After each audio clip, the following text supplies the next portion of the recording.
Hello, everyone. My name is Vishnu, and with me today is Muis, and welcome to the UDOS podcast. This is the podcast where we talk about things that you may not know enough about. So, today we're going to talk about China's semiconductor rise, the involvement of the semiconductor industry in China, and why it's such a big issue that you should care about. So, a couple of things that we need to know about China's semiconductor industry. First is what is the most important component of semiconductors? And that is silicon, right? So silicon is used in a lot of semiconductors that you use in all your devices today, be it your laptops, your phones, supercomputers. Silicon is a very important component for all of these things. Second thing we need to know, semiconductors and how the markets interact with semiconductors. Basically, you have a lot of companies that do well in the semiconductor industry. For instance, in the Western market, you have Qualcomm and you have Intel. Like Intel's on every laptop, you always have like i7, i6. It's quite common. Then in China, you have like the Semiconductor Manufacturing International Corporation, or SMIC for short. So for Qualcomm and Intel, US holds about like 47% of their shares, which means it's very Western controlled. Compared to SMIC, where China has like 5% of its stakes or its shares involved in it.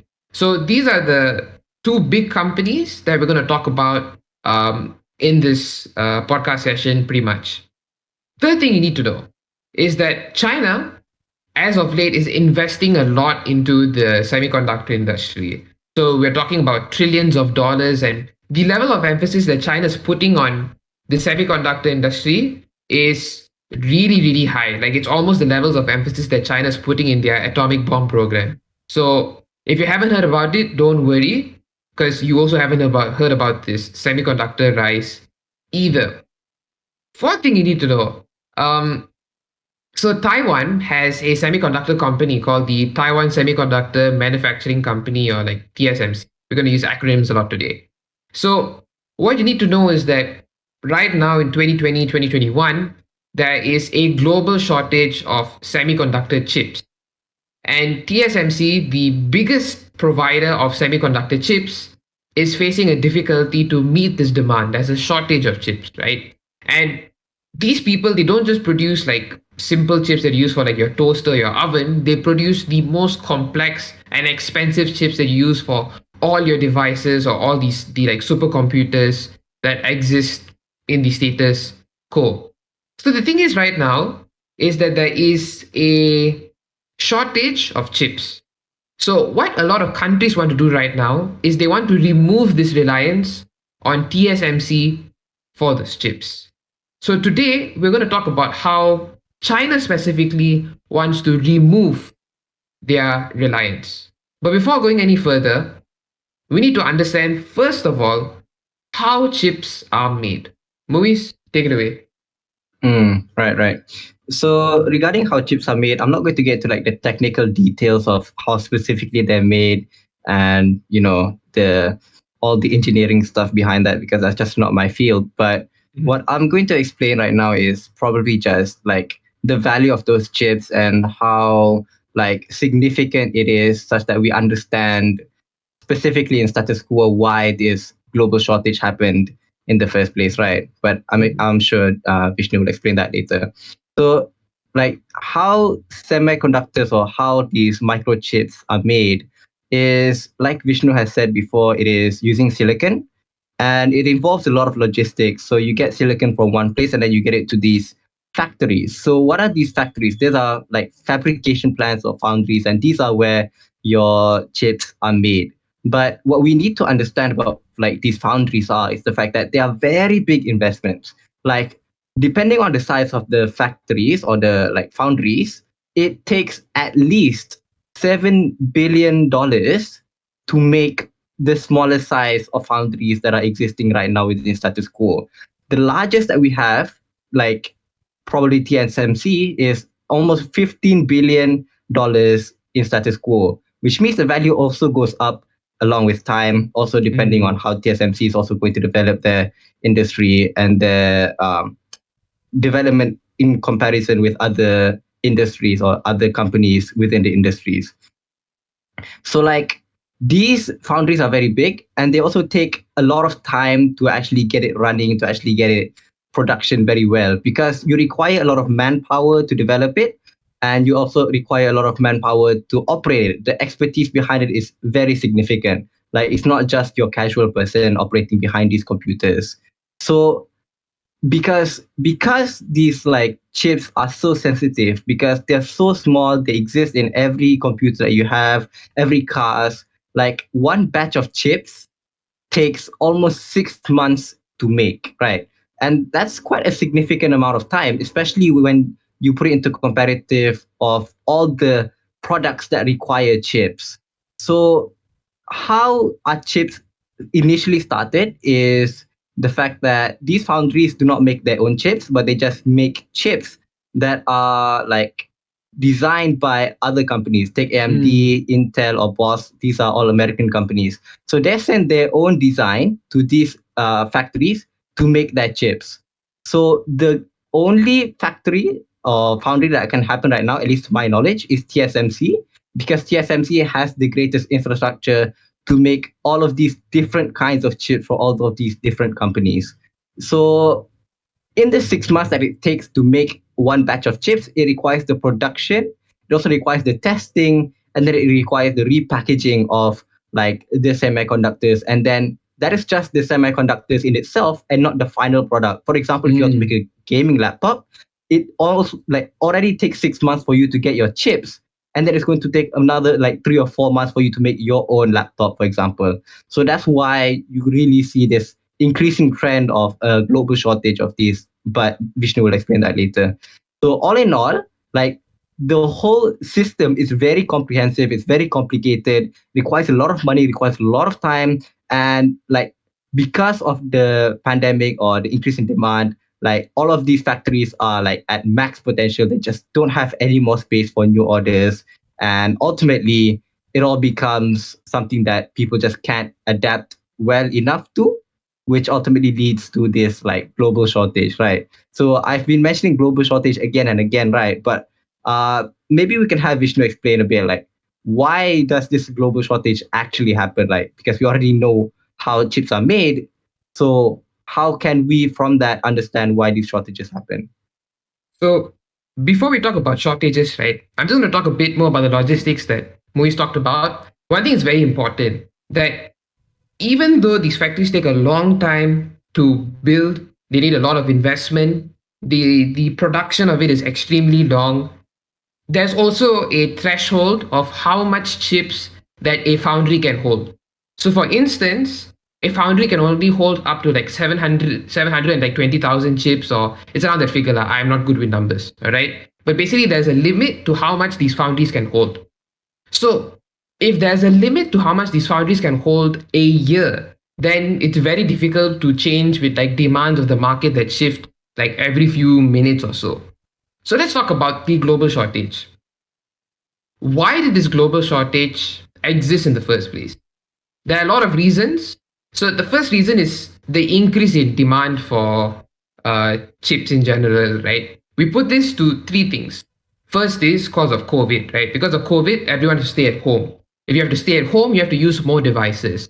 All your devices like your laptop, your phones, and your other devices which use your semiconductor chips, all require these chips, right? So when everybody's at home, everybody needs to use the internet, everybody needs these devices, demand increases. Second reason, crypto.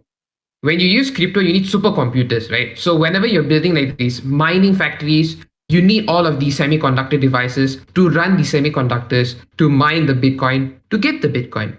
Second reason.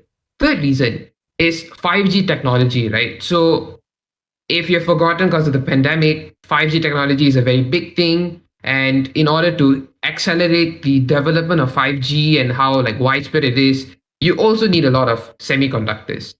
So these are three big reasons why demand of semiconductors are just increasing in general. Like even without these factors, everybody is still going to use your semiconductors anyways. So when TSMC like has all of these demands being piled onto them, they simply can't produce these chips fast enough. Moise told you so many reasons why it takes so much time, so much money. And like this just puts a lot of pressure. So what you end up with is a shortage of chips.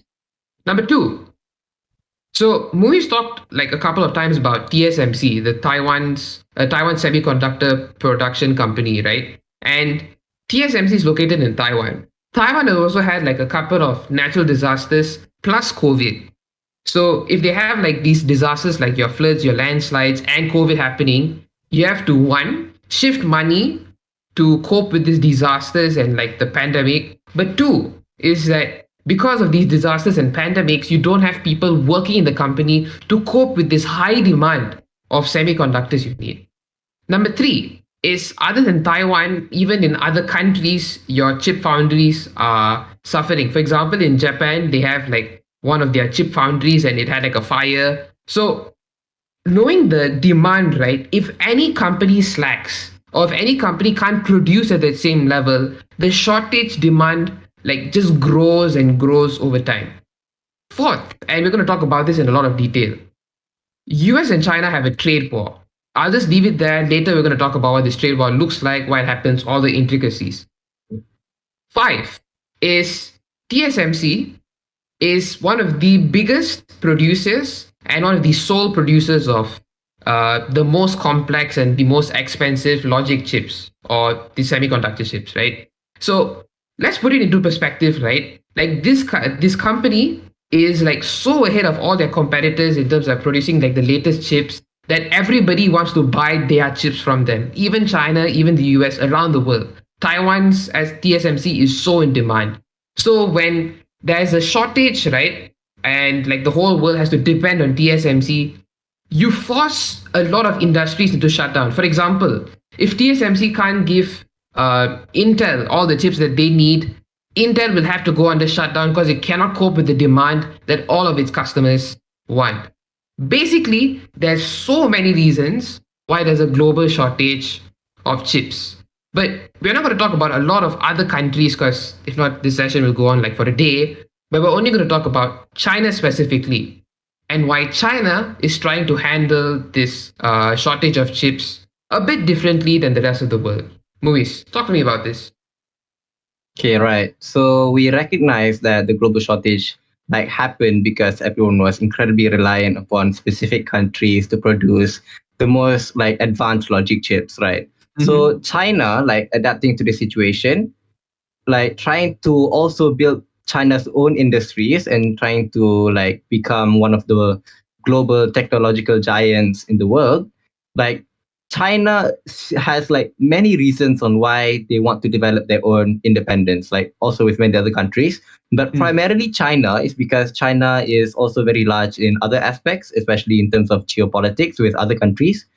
So like this manifested in itself, like in the terms of the trade war with the US that Vishnu has talked to you about before.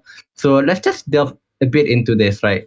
So what this trade war actually looks like, it started when at the time it was Donald Trump that realized that China was taking advantage of US industries and how China is using US industries and US equipment to develop their own industries. So Donald Trump says, you know what? We don't want that anymore. So US bans like trading with China, not bans specifically, but increase in taxes, increase in embargo taxes, sanctions, of course. Like all of those things resulted in China's industry being heavily impacted. So China right now, like maybe not right now, but at the time, like does not have access to maybe like AMD chips to have their own software development systems, for example. For China to make their own technology, they need manufacturing equipment, they need to make their own factories. And a lot of those things usually come from the US. So because of the ban, like China doesn't have access to those things. So like one of the reasons that US sought to engage in trade war was primarily because of that. But another reason that we all know is the like threat that China has towards US in terms of like data. So we all know the incident of TikTok. Like US like is unable to regulate Chinese companies, and TikTok is a Chinese company. And because of that, like TikTok does not necessarily fall under like policies that the US implements. So privacy issues is a big deal, especially when a large number of users globally like uses TikTok. So a lot of data can fall into TikTok, which resulted in the TikTok ban. So all of these just like accumulated into a whole war between China and US that ultimately puts China in a position where like they really need to have everything put together well, otherwise US will continue to step on China lah, or at least that's what China's perspective of this issue is.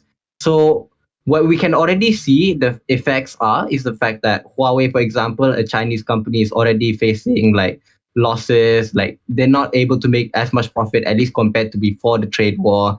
So all of these things ultimately result to the perception that US sanction is a form of like oppression towards China, to force China to stay at the bottom of the supply chain, to always rely upon labor instead of creative technology. Because historically China has always been that like low quality producer of the world, where Yeah. you can have, you know, like the idea that Chinese products are ultimately like low quality products. Like But everyone just makes fun of like made in China. It's like a yeah, bad thing. exactly. Like it's basically a meme right now. Yeah. Yeah. So like China wants to develop from that, but China views US policies as like a barrier for them to access greater technology. So ultimately, China has very big goals. So China has 5G technology that is already up and running. China has facial recognition that they use to control their population. Mm. China wishes to restructure global data security rules. Like all of these things means that China needs to like push past this boundary. So this is why decoupling is incredibly important for China, especially if China wants to claim global dominance in terms of technology and maybe like global control. That's up for debate. But China needs to separate from every other country and make it incredibly independent, such that their own industries can become like a reliance for other countries upon them. So we know China's goals, we know China's reasonings behind why they want to decouple and become independent. So maybe Vishnu, you can like give a clearer picture of like how exactly China is going to take the steps to reach the end goal that they want, and trying to overcome this barrier that every other country puts upon them. So um we're going to talk about, okay, what am I going to talk about? I'm going to talk about how China is going to make themselves independent. So when we say decouple, right, decouple means that China is going to reduce its dependencies on other companies for semiconductors. So right now, we've talked a lot about how TSMC is like the sole producer of semiconductors. What China aims to do is to reduce their dependency by producing themselves, for instance. So here are a couple methods that China is aiming to decouple and become independent in its semiconductor rise. First is China has opened its stock market to foreign investors, right? So, for example, like in the US, you have the Nasdaq and like the S&P 500, which are the stock markets to invest in the top 500 US companies, for instance. In China, you have the star market, so that's where you get to invest in Chinese companies, right? So, why is it so important that China opens the stock markets? If China opens the stock markets, you get foreign investors. When you get foreign investors, you get a lot more people investing in your companies. So when you have a lot more investors, you have a lot more capital. When you have a lot more capital, you can increase your research and development, you can produce more products so that your companies can just generally do well.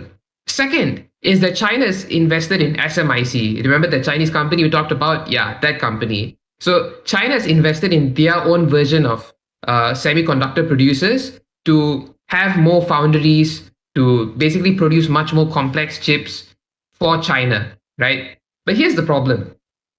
Even though China has invested like billions into SMIC to have their own foundries, they are still technologically way behind like Taiwan. Like Taiwan has so much more experience dealing with many companies. They have so much more orders because every company in the world was dependent on them or still is dependent on them for the matter of fact. Like even the students in China and Taiwan, whenever like they take engineering courses or semiconductor related courses, their first choice is to always take a job at TSMC. So TSMC still holds a significant influence over like the semiconductor industry, because everybody still wants to work for them, everybody still wants to order from them, and they are like central to Taiwan's economy. So Taiwan is going to make TSMC do as well as it can because its economy thrives off of TSMC's presence.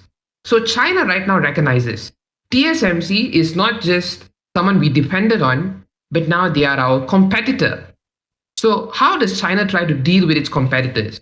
In classic China fashion, they're going to steal all the talents they can, and they're going to steal all the intellectual property. So, remember how we talked about like made in China? The reason why China could like make all these B Tech products is because they stole the intellectual property of those products and they made it by themselves. So what China is doing right now with SMIC is they are stealing talents from like Taiwan, for instance, or from Chinese students who want to go to Taiwan and work for TSMC, and they are making them work for SMIC or whatever patents that exist for certain products.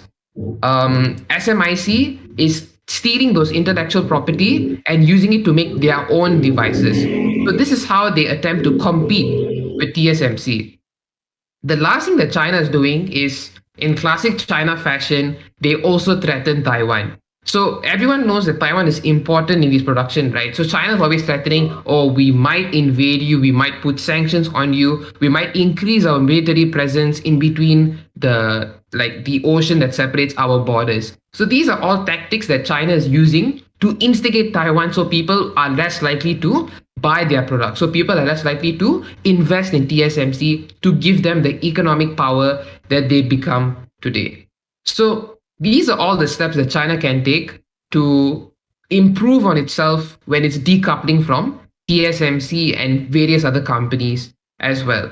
Why is it so important that China like decouples, right? What are the impacts of this, movies? Like when China decouples, when China becomes independent primarily from the US, I think there are two primary effects towards like the whole world. So like I think firstly, largely regarding what this whole discussion was about in terms of technology, I think the development of technology globally will ultimately become far slower, although it is far more competitive. Like as contradictory Mm, as that sounds, it is more towards the idea that like competition only works if you are competing on the front lines of the industry, where you're trying to make the best final products, you're trying to make the best computers and compete amongst those things. But ultimately, if China wants to gain independence, it means that China needs to start from ground zero. So this means that you're mm, not only competing on the final products, but you're also competing on the steps to reach that final product.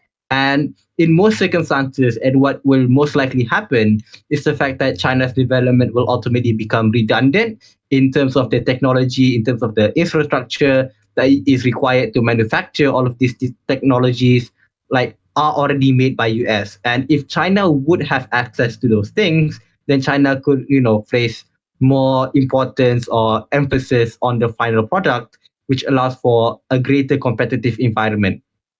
But since that is not the case, you ultimately have China and also the US trying to focus on the lower and less important aspects of the industry, and which results in the slow advancement of technology globally. So I think we can already see this happening in status quo, where China having 5G technology already implemented in China, but US is incredibly reluctant to accept that, which ultimately mm, means that other industries within the US don't have access to that high-end technology, which impacts the future of those companies as well. So that is how I think, at least, like the advancements of technology globally will become slower.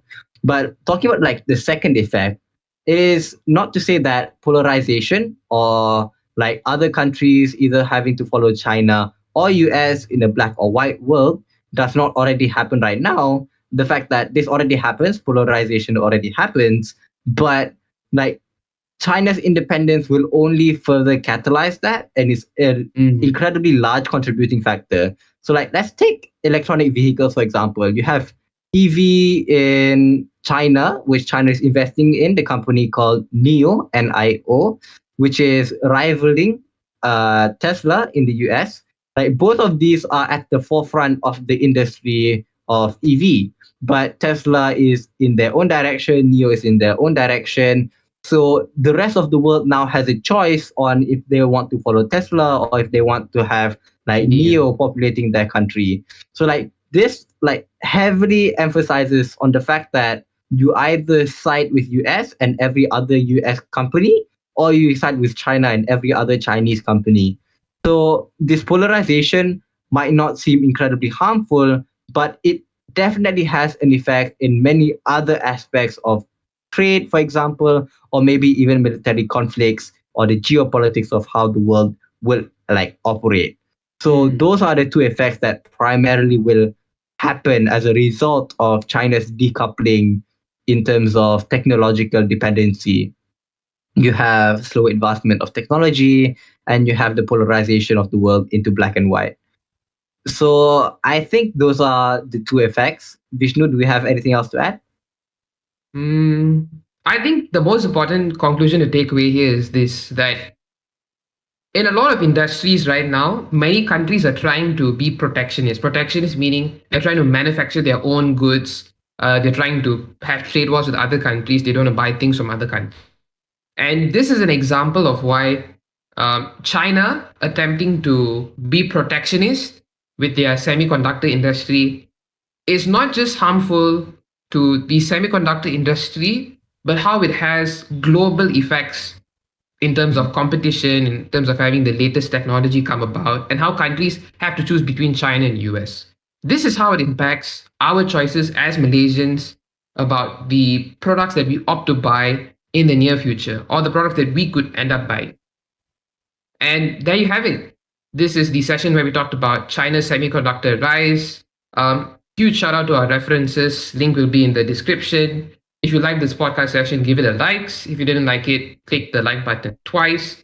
Uh, Please give us a comment down below and any other suggestions you have. You might have any other suggestions, yeah. And please do subscribe.